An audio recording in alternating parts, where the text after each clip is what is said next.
اعوذ باللہ من الشیطان الرجیم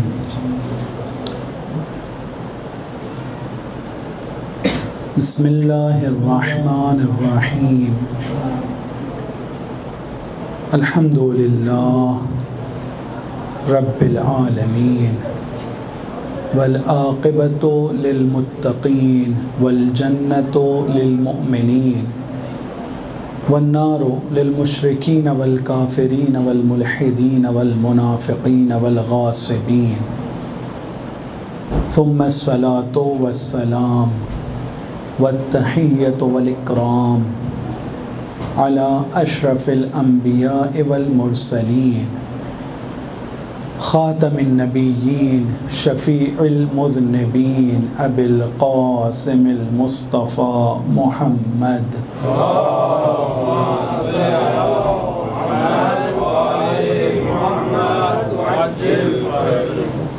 وعلى آل بيته الطيبين الطاهرين المعصومين المظلومين المنتجبين المنتخبين واللعنة الدائمة على أعدائهم أجمعين من يومنا هذا إلى قيام يوم الدين. أما بعد فقد قال الله تبارك وتعالى في كتابه الكريم أعوذ بالله من الشيطان الرجيم بسم اللہ الرحمن الرحیم یا ایہا الذین آمنوا من یرتد منکم عن دینہ فسوف یأتی اللہ بقوم یحبهم ویحبونہ اذلۃ علی المؤمنین وأعزۃ علی الکافرین یجاہدون فی سبیل اللہ ولا یخافون لومۃ لائم ذلك فضل اللہ یؤتیہ من یشاء واللہ واسع علیم صدق اللہ العلی العظیم. خداوند عالم قرآن مجید میں ارشاد فرماتا ہے اے ایمان لانے والوں تم میں سے جو شخص بھی اپنے دین سے منحرف ہو جائے گا خدا ان کے بدلے ایک قوم کو لے کر آئے گا جو خدا جن سے محبت کرتا ہے وہ خدا سے محبت کرتے ہیں مومنوں کے سامنے منکسر اور کافروں کے سامنے باعزت اور مستحکم ہوتے ہیں یہ اللہ کی راہ میں انتھک کوشش کرتے ہیں انہیں کسی بھی برائی کرنے والے کی برائی کا کوئی خوف نہیں ہوتا ہے یہ اللہ کا فضل ہے جس کو چاہتا ہے عطا کرتا ہے اور اللہ بہت زیادہ بخشنے والا اور جاننے والا ہے. اس آیت کی روشنی میں مختلف نکات کو پیش کیا آپ کی خدمت میں لیکن جب اس آیت کی تفسیر اس زمانے کے بعد میں کہ جب یہ آیت نازل ہوئی ہے علماء کسی مصداق کو زمانے میں الگ زمانے میں ڈھونڈنے کی اور دیکھنے کی اور تطبیق کرنے کی کوشش کر رہے ہیں تو کہتے ہیں کہ کربلا کے میدان میں امام حسین کے ساتھ جو لوگ تھے یہ اس آیت کے مصادیق میں سے ایک بہترین مصداق ہیں. رسول خدا کے اس دنیا سے جانے کے بعد میں روایتیں ملتی ہیں طلاب اور افاضل کا مجمع ہے جانتے ہیں کہ یہ کہا گیا ہے کہ اکثر لوگ کہیں ملتا ہے 3 کو چھوڑ کر کہیں ملتا ہے 5 افراد کو چھوڑ کر کہیں 7 کہیں 9 اور اسی طرح سے تعداد کچھ بڑھتی ہوئی لیکن یہ کہا گیا ہے کہ ان کو چھوڑ کر سب کے سب مرتد ہو گئے تھے. ظاہری طور پر وہ لا الہ الا اللہ کہتے تھے ظاہری طور پر وہ محمد کے رسول خدا ہونے کی گواہی دیتے تھے لیکن مرتد ہو گئے تھے. جو ولایت اور جو مولا تھے ان سے اپنے ناطے کو انہوں نے توڑ دیا تھا ولایت والے ناطے کو انہوں نے توڑ دیا تھا اپنے مولا سے جو حقیقی مولا تھے ان سے دوری بنا دیا تھا. یہ کوئی کم اور چھوٹی سی بات نہیں ہے کہ جناب زہرا امام حسن اور امام حسین کا ہاتھ پکڑ کر رات کے اندھیرے میں لوگوں کے دروازوں پر جا کر دستک دیں. یہ چھوٹی بات نہیں ہے. جناب زہرا اپنے 2 بچوں کا ہاتھ پکڑ کر، شاید یہ وہ نشانیاں ہیں جن کو بتانا چاہتی ہیں کل تک کہ یہ لوگ رسول کے کاندھوں پر سوار تھے اور تم نے دیکھا ہے. ان کے ہاتھوں کو پکڑ کر لے کر جاتی ہیں، یاد دلانے کی کوشش کرتی ہیں غدیر خم کا واقعہ، لیکن بہت سارے لوگ دروازہ نہیں کھولتے تھے. بہت سارے لوگ دروازہ نہیں کھولتے تھے کہ انہیں پتہ ہے کہ زہرا دروازے پر ہے. یہ چھوٹی بات نہیں ہے کہ جناب زہرا مجمع کے درمیان جائیں اور اپنے حق کو مانگیں اور سامنے سے اس حق کو جھٹلا دیا جائے، آسانی سے جھٹلا دیا جائے. اس کاغذ کو لے کر جو دیا بھی گیا تو کوئی اور آ کر اسے پھاڑ دے، اور جناب زہرا کے اوپر وہ ظلم ڈھائے گئے کہ جس کو بیان کرنا بہت سخت ہے. ایک روایت جو علماء کی زبانی سنا ہے، ارشاد فرماتے ہیں کہ جس وقت جناب زہرا کی شہادت ہوتی ہے اس وقت تمام ان کی اولاد رو رہی تھی، سب بچے رو رہے تھے. امام حسن بھی، امام حسین بھی، جناب زینب کبریٰ بھی، جناب زینب صغریٰ بھی، سب رو رہے تھے. لیکن کہتے ہیں کہ جناب حسن کا جو رونے کا انداز تھا وہ دوسرے بچوں کے مقابلے میں ایک الگ طریقے کا انداز تھا. کسی نے پوچھا حسن تم اتنی بے تابی، بے قراری اور بے چینی سے کیوں رو رہے ہو؟ کہا جو منظر میں نے مدینے کی گلی میں دیکھا ہے، جو منظر میں نے مدینے کی گلی میں دیکھا ہے، جس کا میں عینی شاہد اور گواہ ہوں، وہ منظر کسی اور نے نہیں دیکھا ہے. اس کی شرح میں وہ عالم بیان کرتے ہیں کہ غالباً اس منظر کی طرف اشارہ ہے کہ جس میں جناب زہرا کو کسی لعین نے تمانچہ مارا تھا. ہاں زاداروں سب مرتد ہو گئے تھے. اس کے بعد خداوند عالم ایک قوم لے کر آتا ہے، اور اس قوم کی خاصیت یہ ہے کہ یحبہم، اللہ ان سے محبت کرے گا. یہ جو کربلا کے میدان میں افراد تھے مصداق ہے اس آیت کے اس جملے کا، یحبہم، اللہ ان سے محبت کرے گا. ویحبونہم، اور یہ وہ لوگ ہیں جو اللہ سے محبت کریں گے. یہ وہ لوگ ہیں کہ اذلۃ علی المومنین، جب ایک دوسرے سے ملتے ہیں آپس میں تو بہت منکسر ہیں، بہت ملنسار ہیں، بہت خاکسار ہیں. حبیب و زہیر کا رابطہ ہو یا کسی اور دوسرے صحابی کا ایک دوسرے کے ساتھ رابطہ ہو، ایک دوسرے کے لیے بہت متواضع ہیں. لیکن جب شمر سے گفتگو ہوتی ہے، جب کسی شقی سے گفتگو ہوتی ہے تو یہ پوری طرح سے صلابت اور عزت کے ساتھ کھڑے ہوتے ہیں.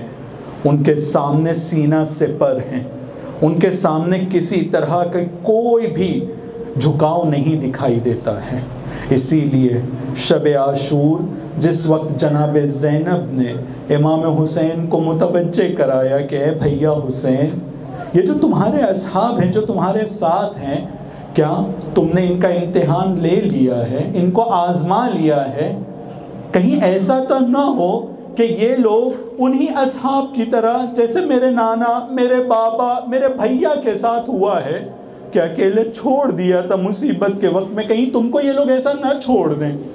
تو امام حسین جواب میں کہتے ہیں واللہ قد بلوتہم، میں نے ان کا امتحان لے لیا ہے اور میں نے ان کو پایا ہے ایسے شخص کی صورت میں جو میرے دفاع کے لیے سینہ سپر ہو کر کھڑے ہوں گے یا کسی بھی حال میں میرا ساتھ نہیں چھوڑیں گے. انہیں میری خاطر مرنے سے اتنی محبت ہے جتنا ایک بچے کو اپنی ماں کی آغوش اور سینے سے لگاؤ ہوتا ہے. ایک بچہ کس طرح اپنی ماں کی آغوش میں رہتا ہے، یہ میری خاطر مرنے سے اتنی محبت کرتے ہیں. ہاں زادارو، امام حسین کے ساتھ جو ساتھی تھے، قرآن کی اس آیت میں جو خصوصیتیں بیان ہوئی ہے، یہ خصوصیتیں پوری طرح سے ان افراد کے اوپر تطبیق ہوتی ہیں. یہ وہ افراد تھے کہ جن کو امام حسین نے آزما لیا تھا، خلوص کے بڑے درجے پر تھے. شب عاشور کی ان کی گفتگو اور ان کا ایک دوسرے سے بات کرنا، عبادت میں مشغول ہونا، یہ اس کی طرف اشارہ کرتا ہے کس طرح کے جملے ہیں شب عاشور. آپ میں سے اکثر افراد یا تقریباً تمام افراد آپ لوگوں نے کل کی رات کو احیاء کی صورت میں، شب بیداری کی صورت میں گزارا ہے.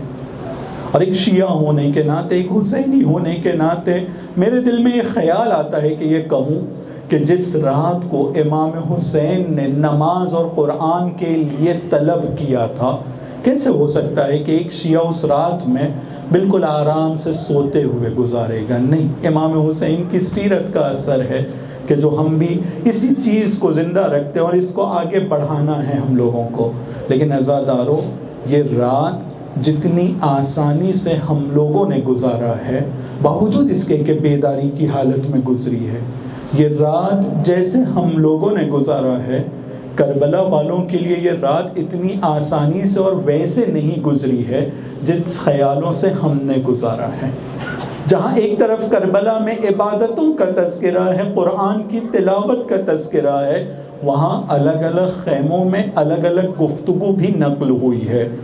جناب ام فروہ ہیں، جناب قاسم کے ساتھ بیٹھی ہوئی ہیں اور ان کو یہ بتا رہی ہے کہ قاسم، کل اپنے چچا پر اپنی جان کو قربان کرنے کا دن ہے. قاسم، میں بیوہ حسن ہوں، میں نہیں چاہتی ہوں کہ میرے بچہ زندہ رہے اور زینب کا بیٹا مقتل میں چلا جائے. میں نہیں چاہتی ہوں کہ حسین کا کڑیل جوان پہلے چلا جائے. مجھے سرخرو کرنا قاسم. جناب زینب اپنے بچوں کی گیسوؤں پہ اپنے بچوں کے بالوں کو سہلاتے ہوئے کہہ رہی ہیں، اے اون محمد، اے اون محمد، تم کل پوری کوشش کرنا کہ اپنے ماموں پر اپنی جان کو قربان کرنا ہے، اس میں تاخیر نہیں ہونا چاہیے. اون محمد، ایک چیز کا خیال رکھنا، مجھے پتا ہے تم جعفر طیار کے پوتے حیدر کرار کے نواسے ہو، یقیناً تم فرات تک کے پہنچ جاؤ گے. جب وہاں پہنچ بھی جانا تو جناب سکینہ کی پیاس کی خاطر، خیمے میں موجود بچوں کی پیاس کی خاطر پانی کی طرف مڑ کر بھی نہ دیکھنا. اس طرح کی گفتگو الگ الگ خیموں میں روایت کی گئی ہے. اسی طرح سے شب عاشور گزر کر صبح عاشور نمودار ہوتی ہے. صبح عاشور یہ وہ صبح ہے کہ جب امام حسین علیہ السلام آواز دیتے ہیں، این ولدی علی ابن الحسین، این ولدی علی، میرا بیٹا علی اکبر کہاں ہے، اسے میرے پاس بلاؤ. جیسے ہی جناب علی اکبر امام حسین کے نزدیک پہنچتے ہیں، امام کہتے ہیں کہ علی اکبر، آج میں یہ چاہتا ہوں کہ تم اذان صبح کو دینا، تم مؤذن قرار پائے ہو، آج تم اذان دینا. حجاج بن مسروق کہ جو امام کے لشکر میں ہمیشہ اذان دیا کرتے تو ان کو آج کے دن روکا گیا ہے. شاید اس کی وجہ یہ ہو کہ ایک ایسی آواز لوگوں کے کانوں میں ٹکرائے جو سب سے زیادہ شبیہ ہے رسول کی آواز سے. روایت میں ملتا ہے کہ سامنے والے لشکر میں کچھ صحابہ بھی موجود تھے، تابعین تو تھے ہی، کچھ صحابی بھی موجود تھے. شاید وہ رسول کی آواز کو سنتے، رسول کے مشابہ آواز کو سنتے تو امام حسین کے قتل سے باز آ جاتے، شہید کرنے سے باز آ جاتے. لیکن علی اکبر علیہ السلام کی اذان ختم ہوتی ہے. اذان کے ختم ہونے کے بعد عمر نماز ہوتی ہے. عمر سعد آواز دیتا ہے کہ چلو اب حسین کے لشکر پر حملہ کیا جائے. یہ لعین ایک تیر کو اپنی کمان میں جوڑ کر امام حسین کے لشکر کی طرف پھینکتے ہوئے یہ اعلان کرتا ہے کہ گواہ رہنا کہ سب سے پہلا تیر حسین کے لشکر کی طرف میں نے پھینکا تھا. کیا دن آ گیا ہے، کیا وقت آ گیا ہے کہ صفت نبی کی طرف تیر پھینک کر افتخار سے کہہ رہا ہے کہ گواہ رہنا کہ سب سے پہلا تیر میں نے پھینکا تھا. بس اس کے بعد کیا تھا عزیزو، سب نے مل کر تیر کی بارش شروع کر دی. امام کے بارے میں ملتا ہے کہ ان کے لشکر کی ایک بڑی تعداد اس حملے میں شہید ہو جاتی ہے. اب جنازوں کو ایک طرف کرتے ہیں، اصحاب کو ایک طرف کرتے ہیں، لوگوں نے ایک دوسرے کی مدد کیا، جنازوں کو خیمے کے نزدیک لا کر رکھتے ہیں. اب اس کے بعد وہ وقت شروع ہوتا ہے کہ ایک ایک کر کے اصحاب حسینی اجازت لیتے ہوئے مقتل کی طرف جا رہے ہیں. کبھی جناب حر جاتے ہیں، کبھی جناب بریر حمدانی اور دوسرے اصحاب کا تذکرہ ملتا ہے. اس کے بعد سلسلہ شروع ہوتا ہے بنی ہاشم کا. یہ وقت جب ہم بیٹھے ہوئے ہیں یہاں پر، اس وقت کے بارے میں جو عصر کے نزدیک ہے، اس وقت کے بارے میں کہا جاتا ہے کہ امام حسین کے تمام اصحاب اور بنی ہاشم کے تقریباً تمام جوان یہ شہید ہو چکے تھے، ان میں سے اب کوئی زندہ نہیں بچا ہے۔ اس وقت کو کہ جو عصر سے تھوڑی دیر پہلے کا اور ظہر کے بعد کا وقت ہے، کہا جاتا ہے کہ امام حسین کی اس آواز کے بلند ہونے کا وقت ہے جو آواز کربلا کے میدان میں تو بلند ہوئی تھی، لیکن آج تک کہ اس کی صدا گونج رہی ہے، حل من ناصر ینصرنی، حل من ناصر ینصرنا، کون ہے جو ہماری مدد کے لیے آئے گا، کون ہے جو ہماری مدد کرے گا، حل من مغیث، کوئی ہے جو ہماری آواز استغاثہ کو سنے اور ہماری طرف آئے۔ اب اسی وقت کا واقعہ ہے کہ امام حسین علی اصغر کو بھی خیمے سے لے کر مقتل کی طرف جاتے ہیں، اور علی اصغر علیہ السلام کو بھی تیرے سے شعبہ کے ساتھ میں خیمے کی طرف واپس لاتے ہیں، اور اب امام حسین کے پاس کوئی نہیں بچا ہے جو آئے مقتل میں جانے کی اجازت مانگے۔ ایک مرتبہ امام کے بارے میں ملتا ہے کہ خیمے کی طرف آتے ہیں، امام زین العابدین کے پاس آتے ہیں، جناب زینب کو اپنے ساتھ بلاتے ہیں، امام زین العابدین کے پاس بیٹھتے ہیں، انہیں وہ غشی کے عالم میں تھے، جب غش سے افاقہ ہوا تو ان سے کہتے ہیں کہ اے علی ابن الحسین، اے سید سجاد، اے سید سجاد، میں تمہارا بابا حسین اب میں مقتل میں جا رہا ہوں۔ بس جیسے ہی امام زین العابدین نے اپنے بابا کی طرف دیکھا تو سر سے لے کر پیر تک کے زخموں کو دیکھ کر جناب سجاد برداشت نہ کر سکے، فوراً پوچھتے ہیں این عمی العباس، میرے چچا عباس کہاں ہیں؟ بس یہ سننا تھا۔ امام حسین کہتے ہیں اے سید سجاد، تمہارا چچا عباس فرات کے کنارے اپنے دونوں بازو کٹا کر سو گیا ہے۔ کہا حبیب کہاں ہے؟ کہا وہ شہید ہو گئے ہیں۔ ایک ایک کا نام لے رہے ہیں، بس نام لیتے جا رہے ہیں، مولا مصیبت بیان کرتے جا رہے ہیں، آخر میں پوچھتے ہیں میرا بھیا علی کہاں ہے؟ بس عزیزو، جیسے ہی اس کو پوچھا تو امام حسین نے ان کی حالت کو بیان نہیں کیا، بات کو بدل کر کہتے ہیں اے سید سجاد، بس اتنا سن لو کہ مردوں میں اب میرے اور تمہارے علاوہ کوئی باقی نہیں ہے، سب شہید ہو چکے ہیں، اب بس تم ہو اور میں ہوں، اجرکم علی اللہ۔ خدا آپ کو کسی غم میں نہ رلائے سوائے غم حسین کے۔ عزادارو، یہ وقت واقعاً ایک ایسا وقت ہے کہ جو بہت سخت وقت ہے۔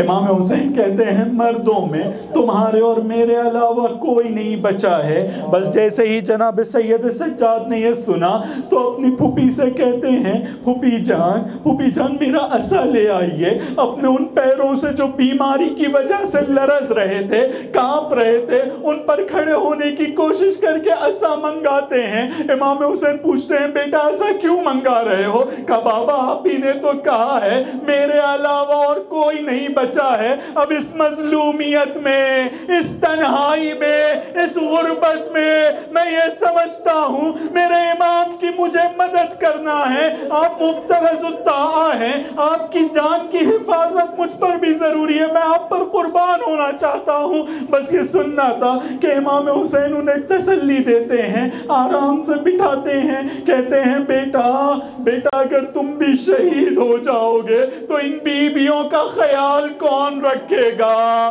بیٹا اگر تم بھی شہید ہو جاؤ گے ان اہل حرم کی آوازوں اور آہو فغا کو کون سنے گا؟ بیٹا اگر تم بھی شہید ہو جاؤ گے تو ان بیویوں کی داد رسی اور انہیں تسلی کون دے گا؟ اور اس کے بعد جناب زینب کو کہتے ہیں تمام بیویوں کو جمع کرو۔ جب سب جمع ہو جاتے ہیں تو کہتے ہیں کہ سنو اب کے بعد سے یہ مفترض الطاعہ ہے، اس کی اطاعت تم سب پر فرض ہے، یہ امام وقت ہے۔ اس امام کو اور امت کو ایک دوسرے سے ملا کر امام حسین خیمے سے نکلنا چاہتے ہیں۔ جناب زینب کہتی ہیں بھیا مجھے پتا ہے آپ مقتل میں جائیں گے تو اب واپس نہیں آئیں گے، بیویوں کی خواہش ہے کہ ہم ایک مرتبہ حلقہ بنائیں، آپ اس حلقے سے گزر جائیے، آپ اس حلقے سے گزر جائیے گا۔ عزاداروں بہت سخت وقت ہے، بیویوں نے حلقہ بنایا، امام حسین ان کے درمیان سے نکل رہے ہیں یہ کہتے ہوئے علیکن من السلام، میرا آخری سلام تم لوگ قبول کرو۔ عزاداروں وداع امام حسین میں ملتا ہے کہ امام حسین چند مرتبہ بیویوں نے ان کو واپس خیمے میں بلایا تاکہ ایک مرتبہ پھر دیکھیں، چند مرتبہ اس طرح سے ملتا ہے، اور امام حسین جب خیمے سے نکل رہے ہیں تو اس کے بعد میں خیمے کے دروازے پر ایک چھوٹی سی بچی کھڑی ہے، مقتل کے جملے ہیں، کتابوں میں لکھا ہوا ہے کہ ایک چھوٹی سی بچی کھڑی ہے، کہتی ہے بابا اب تک کے جو بھی مقتل میں گیا ہے وہ واپس نہیں آیا ہے بابا، آپ بھی جب مقتل میں چلے جائیں گے تو آپ واپس نہیں آئیں گے بابا، اگر آپ واپس نہیں آتے ہیں تو بابا کیا بہتر نہیں ہے کہ ہمیں اس جگہ پر لے جائیں جہاں ہمیں چاہنے والے ملیں گے، جہاں ہمارا خیال رکھنے والے ملیں گے، ہمیں راستہ بتا دیجئے ہم اس طرف چلے جائیں۔ بس عزادارو امام حسین کہتے ہیں کہ اے میری بٹیا تم میرے امتحان میں میرے ساتھ ہو، تم کو بھی امتحان دینا ہے، یہ لعین اب تم کو اور ہم کو چھوڑیں گے نہیں، تم کو بھی امتحان دینا ہے۔ جناب سکینہ زار و قطار رونے لگی تو امام حسین کہتے ہیں میری بیٹی تیرے رونے سے میرا دل تڑپتا ہے، اے میری بیٹی تو گریہ نہ کر، جب تک میں زندہ ہوں گریہ نہ کرنا، میرے مرنے کے بعد تجھ کو بہت رلایا جائے گا، تجھے مارا جائے گا، میرے مرنے کے بعد مجھ پر گریہ کرنا۔ اجرکم علی اللہ عزادارو۔ ہاں عزادارو امام حسین جناب سکینہ سے گفتگو کے بعد میں ایک مرتبہ پھر جناب زینب کو آواز دیتے ہیں، کہتے ہیں کہ اے بہن زینب ایک کپڑا لے آؤ، ایسا کپڑا جو پرانا سا ہو، اس کپڑے کو لے آؤ تاکہ میں پہنوں۔ جناب زینب ایک کپڑا لا کر دیتی ہیں جو نسبتاً تنگ تھا، جو بہت سا چھوٹا سا تھا، بدن کے اوپر ٹائٹ تھا۔ جیسے ہی وہ کپڑا آتا ہے تو امام حسین کہتے ہیں کہ اس طرح کا کپڑا کافران ذمی پہنا کرتے ہیں، یہ کپڑا میرے لائق نہیں ہے، اسے واپس لے جاؤ۔ ایک دوسرا کپڑا لایا گیا جو گشاد تھا، جو ڈھیلا سا تھا، اس کپڑے کو امام حسین نے پہننے کے بعد اس کے گریبان کو چاک کر رہے تھے، سامنے بہن کھڑی ہوئی تھی، پوچھا کہ بھیا ایسا کیوں کر رہے ہیں، اس کپڑے کو آپ چاک کیوں کر رہے ہیں؟ عجیب جملہ ارشاد فرماتے ہیں کہ اس امید سے چاک کر رہا ہوں کہ جب مجھ کو شہید کر دیں گے، جب مجھ کو مار دیں گے تو اس پھٹے ہوئے کپڑے پر کم سے کم رحم کریں گے، اس کو میرے بدن پر رہنے دیں گے، اس امید میں چاک کر رہا ہوں۔ امام حسین نے اس کپڑے کو پہنا، مقتل کی طرف جاتے ہیں، مقتل کی طرف جا کر آواز دیتے ہیں یا ابطال الصفا، یا ابطال الصفا، یا فرسان الحجا مالی انادیکم فلا تجیبون۔ اے میرے شیروں، اے میرے طاقتوروں، اے میرے دلیروں، کیا ہو گیا ہے؟ تمہارا امام یہاں ٹیلے پر کھڑے ہو کر تم کو آواز دے رہا ہے، تم اسے جواب کیوں نہیں دیتے ہو؟ تم کو کیا ہو گیا ہے؟ کیا تمہیں پتا ہے تمہارے جانے سے رسول خدا کی گھر کی خواتین اور بیویاں کتنا احساس تنہائی کر رہے ہیں؟ اے میرے شیروں، میرے جواب دو، کیا تمہیں پتا ہے تمہارے جانے سے ان بیویوں کے دل پر کیا گزر رہی ہے؟ بس اس طرح سے آواز دینے کے بعد میں امام کے لیے ملتا ہے کہ امام لشکر اعداء کی طرف جاتے ہیں، ایک مفصل خطبہ ہے جس میں کہتے ہیں کہ اگر تم دین کو نہیں قبول کرتے ہو،